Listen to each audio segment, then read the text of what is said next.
Hello witches, and welcome back to Activist Witch, where we discuss witchcraft and activism. You can call me Isha, my pronouns are she, they, and in today's video we're going to discuss low energy magic that you can do from mundane things that you are already doing. But before we get started, let me quickly remind you that I've opened a Ko-fi, which is basically an alternative to Patreon that takes less from creators. And on there you can support what I do here, but you can also buy tarot readings with me, Italian style.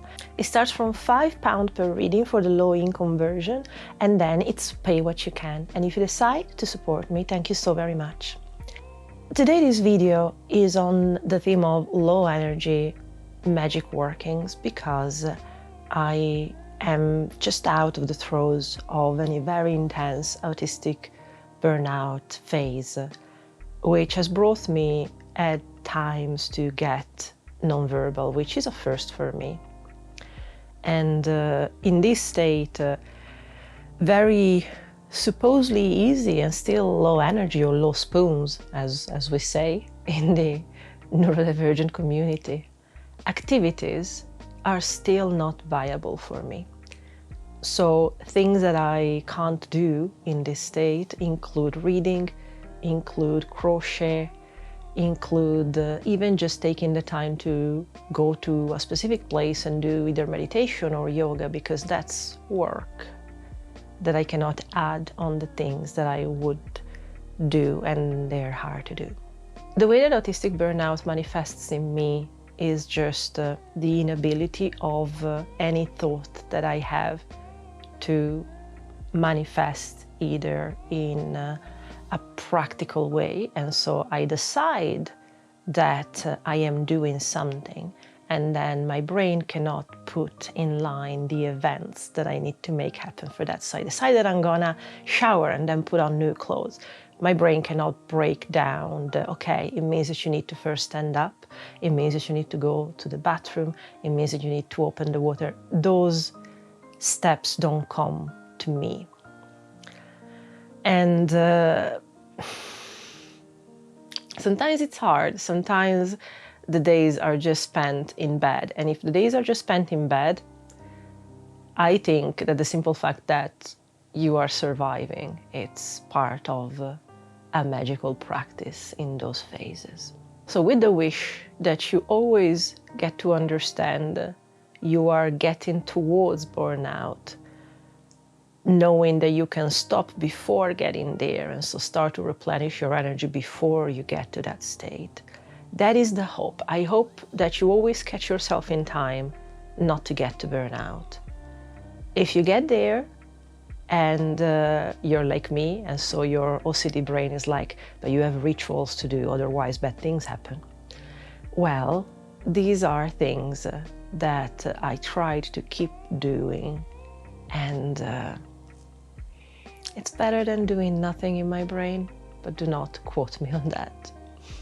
The first thing is stirring, drinks or food.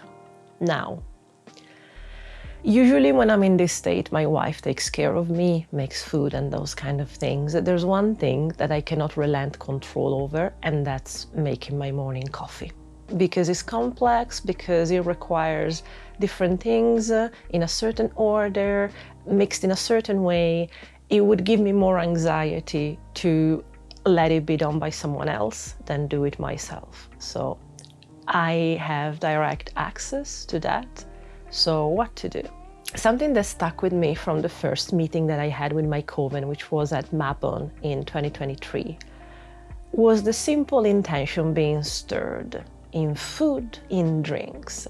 And the simple fact that you have an intention, that you're thinking about something, and you're thinking about what you want, and possibly, if you're able, you also visualize what it means, say prosperity. You want to attract prosperity. What does prosperity mean to you? Does it mean a number in the bank? Does it mean the comfortableness of knowing you don't have to go out, work, whatever, but still be comfortable? Does it mean seeing your family without the constriction of time or holidays, whatever prosperity means to you. The idea of setting your intention is actually being able to visualize what it means in practical terms, so that you can get closer to the manifestation of it by being able to visualize how it would happen, how it would manifest. And at that point, if you stir clockwise or deosil, I always just read it, so if it's pronounced wrongly, let me know. Deosil means clockwise, if you've ever read it in a witchcraft book. When you steer clockwise, you want things to come towards you. Prosperity would be one of that in this case, or love. Vice versa, you can also use this very simple kitchen magic counterclockwise, which means you're pushing things away. So in my case, when I'm in this state, what I want to push away is the feeling that some describe as the black dog for depression. I don't necessarily have depression in such a way, but I have a feeling that what I experience is similar in some descriptions. So this sense of oppression and lack of energy, I want it to leave me.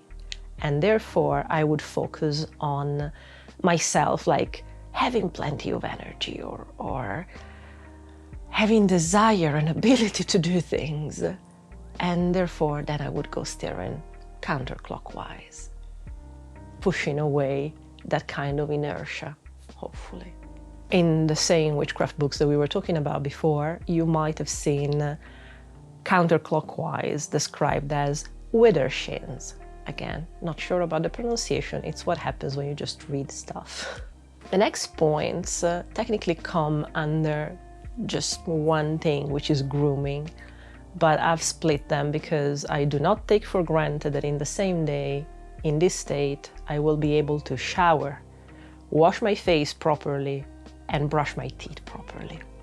So, something that I read in a Llewellyn almanac from a few years ago was this simple process of basically transforming your grooming activities into a modern kernips, which I think was the Hellenistic way to cleanse oneself before worshipping deities. And so the main point was to first open the faucet and close your eyes. You call upon or try to evoke the spirits of fire and the spirits of earth. I think you don't call the spirits of air because that's the opposite of water, and you don't do that. I'm ready to hear the elucidation on that fact though. And what I simply do is literally close my eyes and extend my hand towards the south for fire, towards the north for earth. I literally say, fire, earth, lend me your power. I put my hands around the faucets where the water is coming out, and I say, zerniptosai, which was apparently what you used to say or what you used to call it in Hellenistic times. At that point, and that's not something that the book suggested, but that's how my brain started to go doing this. I visualized that the water that is coming out of the faucet is actually liquid light, sort of. It could be whitish, it could be yellowish, it could be bluish, but it's this brilliant liquid light that now comes out because of the power of fire and earth, of the power of Zerniptosai. At that point, then, different things happen. The first point is just washing my face. And for washing my face, I simply go along with what the book suggested, saying, lustral waters, here I conjure, wash away impurities. When I do the same thing in the evenings, and so maybe I'm taking off lipstick, maybe I'm just simply taking off the day, I adapted saying it, lustral waters, here I conjure, wash away the days and keep me healthy and young. There's a charm for teeth brushing. We're gonna do that anyway, aren't we, if we have the strength, so might as well make it magic. And the way to magicify it, it's a very short charm, although it took me a second to learn it by memory. And it goes, my words are clear, my words divine, my words are true, my words are kind. And of course, you can't quite say that while you're brushing your teeth. So I just keep repeating it in my head until the 2 minutes for my toothbrush are gone. There is a full, intense charm for showering, which I never learned by memory. I don't know how to write it on my bathroom tiles to just keep it there. So I just remember the first 4 lines, which is going under the water and just asking the water to cleanse your body, cleanse your mind, cleanse your soul, cleanse your spirit. That's it.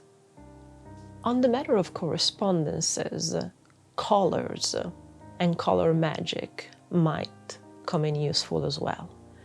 Now, I have been able to stay in the same outfit for a number of days that we are not going to name here, but it's a point that color correspondences and color magic have a meaning in witchcraft. And you know, when we choose the color of a candle, usually it refers to that. So black is protection, and pink and red is love and passion, so on. Green is money, or gold is money as well. So in this case, I think inadvertently I chose something orange, because orange and yellow have to do with this energy and success, and I lack that at the moment. So I wouldn't mind if some of that got to me. So another thing that you can do when you shower and you manage to choose an outfit, if you want, is to think about the colors. And if it's too much, whatever you wear, it's protecting you already from the elements. That's good enough. Now, this is something that it should be so easy to remember to do every day. I don't know why I don't. But it's something relatively easy. You go to the bathroom in the morning, first thing you do, you look in the mirror. How bad has the night been on my face? Am I swollen? Am I bloated? Is my hair completely undone and I need to do it again? Those kind of things. So something that I think comes from Psychic Witch, the book by Auryn, is about doing daily affirmations in the mirror, just so that you start to tell yourself, convince yourself to bring those subtle powers to the forefront, because you are a powerful witch. You can hear spirits. You can talk to them if you want to. What I started to do, other than that, after the suggestion of Sunray, which I know because he's a creator as well, he's a witchy content creator as well, and he has the Order of Chaos podcast, which I'll link down in the description below. And he had this interesting addition to give, which was not only do those affirmations in the mirror, but when you do it, look into your left eye. Because supposedly, and I love when witchcraft and science come together, supposedly, when you look into your left eye, you know how eyes cross, so the left eye corresponds to the right side of the brain and vice versa. You supposedly code it into the right side of your brain, which is supposedly the more creative and less analytical. So that's an interesting addition that I did as well. I wish I could remember more. My personal affirmations are all about psychic powers at the moment, because it's my lacuna. And so it's about you are psychic, you can hear spirits, you can talk to spirits, you can see auras, that kind of thing. So it would be whatever you want to increase. You just tell to your left eye in the mirror that you can already do that. Affirmations are always done in the present tense, because the universe knows not of tenses and negatives. So also be careful about saying negative things about yourself. I speak from experience there. Here's something that maybe you didn't think about, and to me it doesn't necessarily come from witchcraft, but came from eye yoga.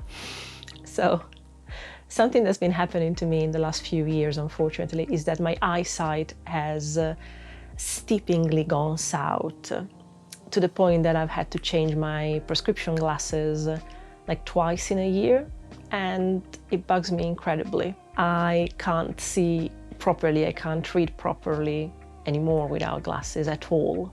And even just like looking at the TV, looking at things, one of my eyes is much more blurred than the other one. And, you know, at times it's just with age, it happens. The muscles around your cornea gets stiffer, and so it's harder for your lens to adjust. I am not good at accepting that. So I started to look into the Bates method, which is technically eye gym, eye yoga. And something that you do of the basic exercises there is palming your eyes. So you go like this. Because technically, even when you sleep and you close your eyes are moving, there's still light going through, your eyes technically never rest. So that's a way to make your eyes rest. So palming, that's what it is. I usually do it for 5 minutes, and the point is you actually see complete black. I am not good at just sitting still for 5 minutes because my brain doesn't allow me. But something that I found interesting while doing that, and it's literally just taking a pause from the rest of the world, like it's not, say, watching TV, it's not doing anything for 5 minutes. And along with doing that, I started to do the first exercise of Psychic Witch, which is counting back from 100 to 1. And bizarrely, I discovered that if I manage not to get distracted, I actually managed to do 100 to 1 in 5 minutes. In the 5 minutes that it takes, I put an alarm. And if not an exercise, those 5 minutes can literally just be used for meditation. And at the same time, it helps your eyes. You disconnect from the world and you can just sit with your thoughts. And I don't know, there's 2 videos that I've seen recently. One is by Ivy Corvus, Ivy the Occultist, and one is by Aster Perpetua. And they both talk about meditation, and I think one of the biggest misunderstanding of meditation that I had as well was that meditation is having your mind blank. No, meditation is letting thoughts come and do not follow the train of thought. The thought came, the thought can go. You don't have to start running after it.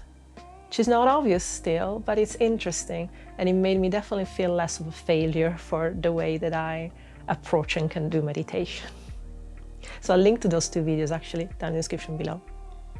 The last thing that I do, and I didn't realize, but it is useful, one of the worst things that I do when I'm in burnout is feeling incredibly useless.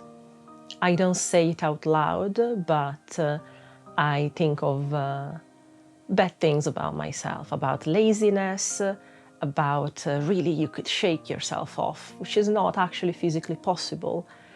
But I grew up at a time and in a place where any kind of health issue that you had, unless you were bleeding, was not an issue. So I have a lot of internalized ableism that I'm still working through. And being autistic and having CPTSD and having OCD is definitely humbling in that sense. And you would not imagine the level of psychosomatic and somatoform effects that anything that technically you shouldn't be able to see actually has an effect your body with. So that being said, trying to be kinder to myself and accepting that even if I do nothing, it's okay, it's how I'm recharging my batteries. Something that I realized I do, and it's actually not nothing, even if it feels distracting and entertaining and not necessarily as involved. It's actually having on Witchtube.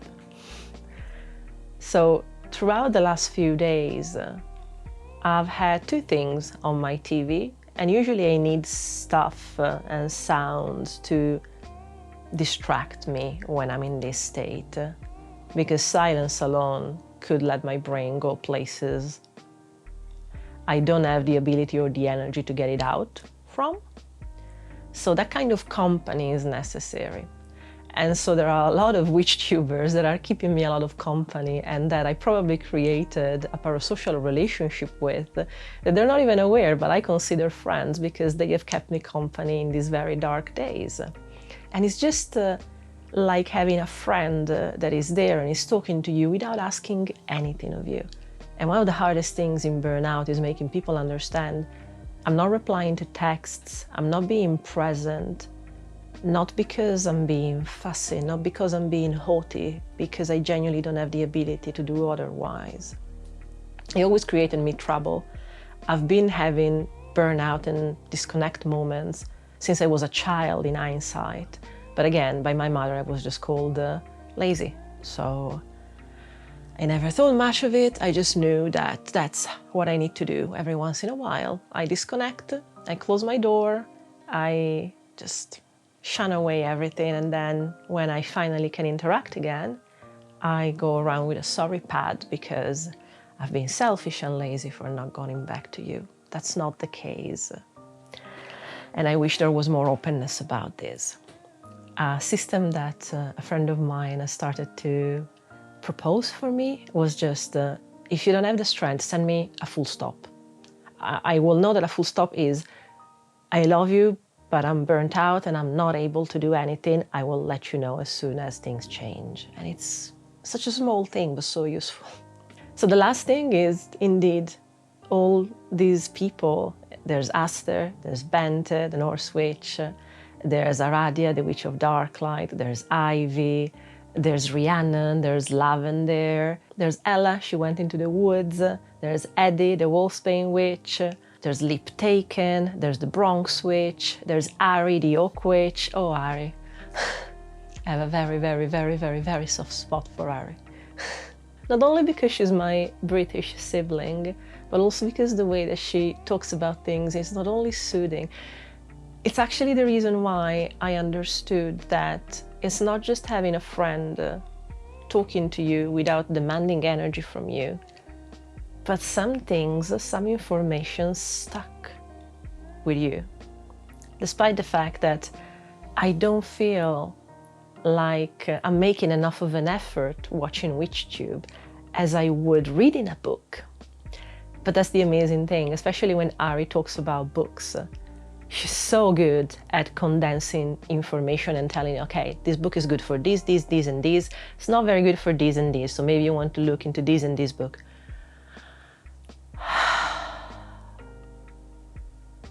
My vocabulary has not completely come back, but I really hope that the satisfaction on my face can deliver how good that is for my brain, that Ari can instill information like that. And especially through her work, I realized at some point, oh, why do I have this information now? Why do I think I know this thing? Oh, Ari talked about it. When did I watch it?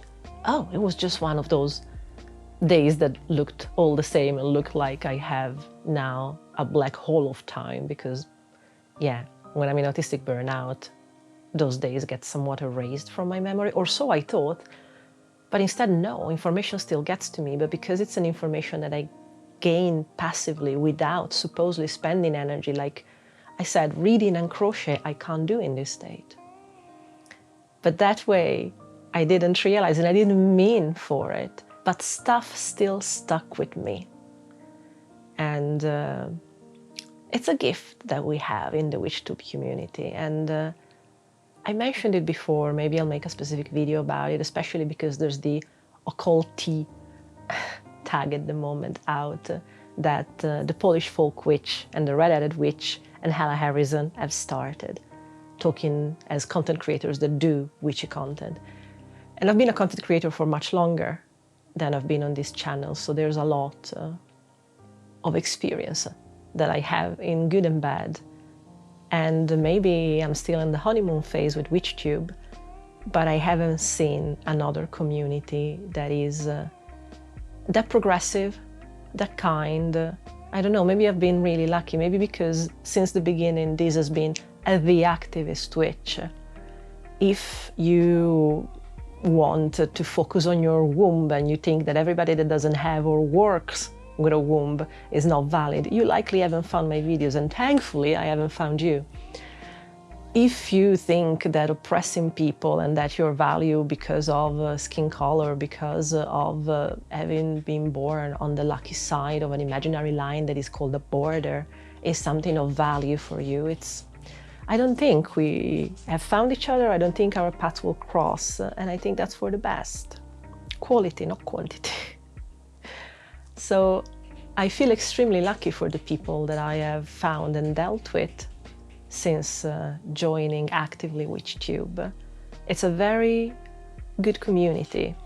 It has a lot of good intentions that manifest into action, which so far, in my experience of different niches and communities, it's unprecedented.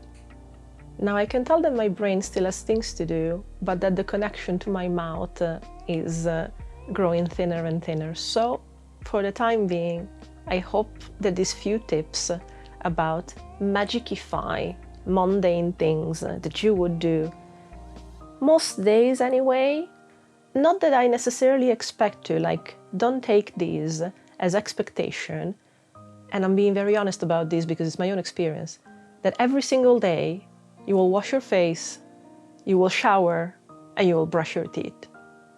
Because again, let's not go into counting them, but there have been a long time for me not to do that because I didn't physically have the ability to tell my body move and go. So there's no judgment there. And that's why there are other things. There's part of grooming, but there's also the understanding that that could be something that you start to do when you're getting out of burnout, not every day of burnout anyway. I hope, if nothing else, again, going back to the beginning, if you ever catch yourself running really on paper thin energy, stop before it gets to a point where you just have to disconnect and reset. Because at that point it's harder. When the glass is truly empty, it's harder and it's gonna take longer to fill it up again, because at that point it's not gonna be enough. If it gets to halfway, it needs to get properly full. And I always say you don't pour from an empty cup, and it has to apply to our own selves as well.